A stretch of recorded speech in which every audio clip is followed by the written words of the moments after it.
for welcoming me to speak to you, to speak in front of you all. And I can already see there's a lot of very inspiring young faces here, and I can't wait to speak to you all. It is a great honour for me to share my experiences of starting my own social enterprise, and I hope that my story will help motivate you to succeed and aim high in achieving your dreams in wanting to help others.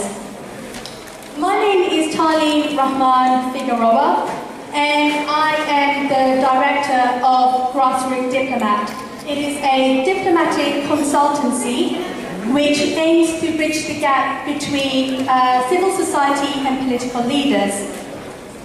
Now, my journey to finding Grassroot Diplomat was quite unexpected, and it was also very recent as well.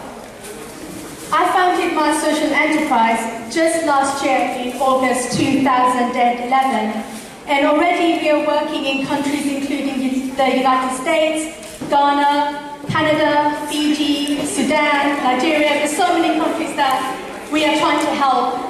And to be honest, I didn't plan to become an entrepreneur. And I would have never thought in my wildest dreams that I would be running a social enterprise that dealt with the world's political problems at the age of 25. So I founded Grassroot Diplomat mainly for two reasons. And the first one, which is probably a problem for many graduates, there was and there still is a lack of jobs for graduates in the public sector. Secondly, I couldn't see myself working for a non-government organisation or the government itself after being very heavily exposed to the way they functioned. So since the age of 20, I've been working with many non-government organisations, from climate change, human rights, women's rights, and I've also had training in the United Nations in New York, the House of Commons, the European Union Commission, and so on. And I found that these agencies were quite ineffective in dealing with the world's biggest problems, and mainly because there was a lot of miscommunication between departments.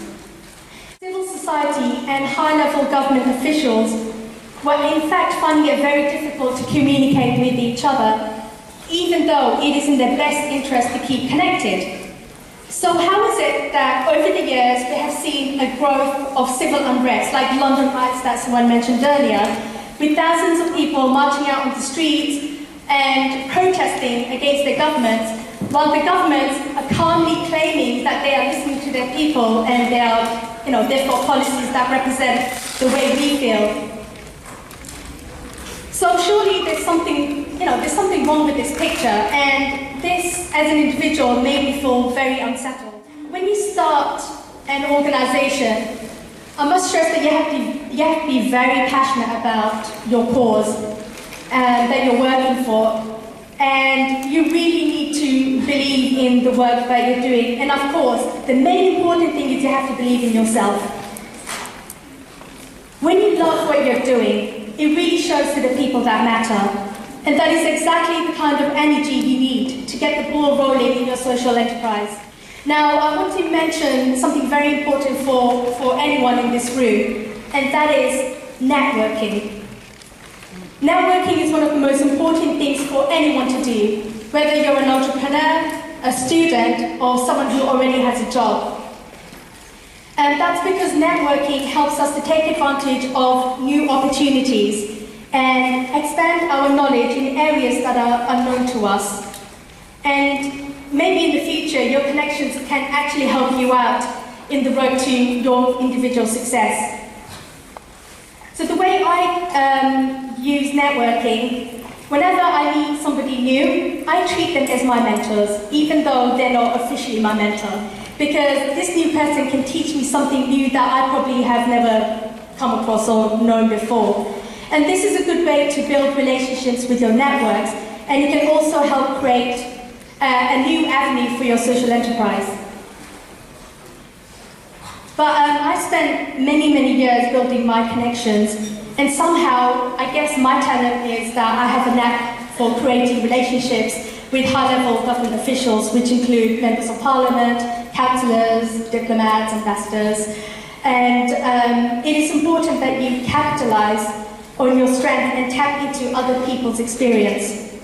Especially if there's a certain skill that you don't already have. There's always going to be someone else who can help you out on that. So I guess I should tell you my origins of who inspired me to start Grassroot Diplomat, because I didn't come up with this idea just by myself. It's through talking with other people. And my mentor, I guess, and my inspirer was actually one of the heads of the Foreign and Commonwealth Office. And we were at the FCO at another networking session, and there was lots of students like yourselves who were asking him very serious questions about policies and how do you combat climate change and how do I get into the Foreign Office and I really want to become a civil servant and those kinds of things.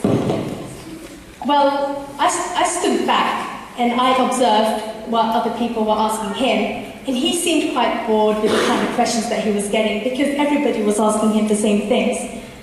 So after 5 minutes of quiet observation, I decided I'm going to come up, I'm going to approach him and I'll give him my $1 million question.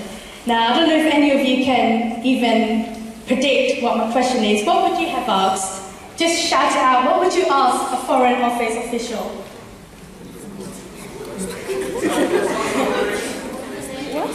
Right, someone said, what's your name? So I already knew what his name is. What? Well, my question to him was, what is your favourite colour? And he looked at me and he said, excuse me? And I said, what is your favourite colour? He said, orange. And I thought, oh, I don't like orange. I don't think we'll get along.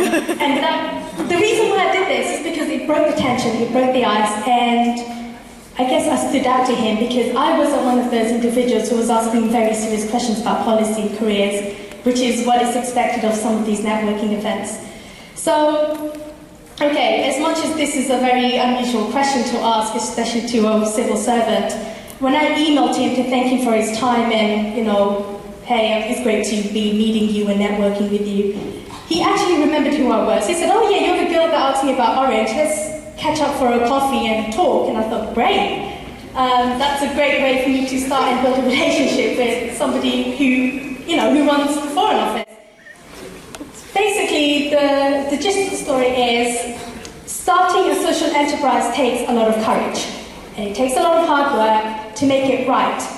But with the right kind of support, the right connection, and of course, most importantly, the right motivation, it isn't too hard to get the ball rolling. Now, I can say with straight face that you are the leader of your enterprise and your cause. And you can do it if you believe in yourself. Now, I certainly couldn't have embarked on this journey if I hadn't spent so much time building my connection and getting to know these people. And most importantly, if I didn't truly believe that my work was important to, I guess, the world in the wider scheme. So a year has passed now, and I'm currently organising one of the biggest, most pressurised, and most high-profile event of my life. On Thursday, 31st of January next year, we're hosting the Grassroot Diplomat Initiative Awards for diplomats and politicians that are genuinely serving the people's interest. I decided to host an award ceremony to highlight positive work that is being done by government officials rather than saying you're not doing the job and you're not doing the job and you should be doing better. I wanted to highlight people who are already working very closely with people like yourselves, who are helping young people get their business started, who are working with non-government organisations on very serious topical, issues. And there are people out there who are genuinely doing their jobs, and those are the kind of people that we want to highlight. We are also running a video competition. One lucky winner will win a VIP ticket to actually have dinner with these diplomats and politicians.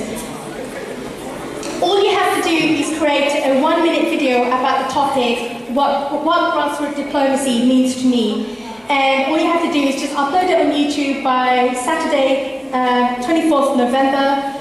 And basically, the person who wins the best, the best video or creates the most buzz around it will get this opportunity.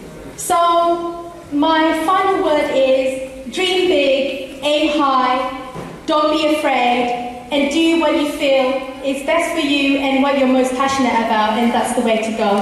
Thank you very much.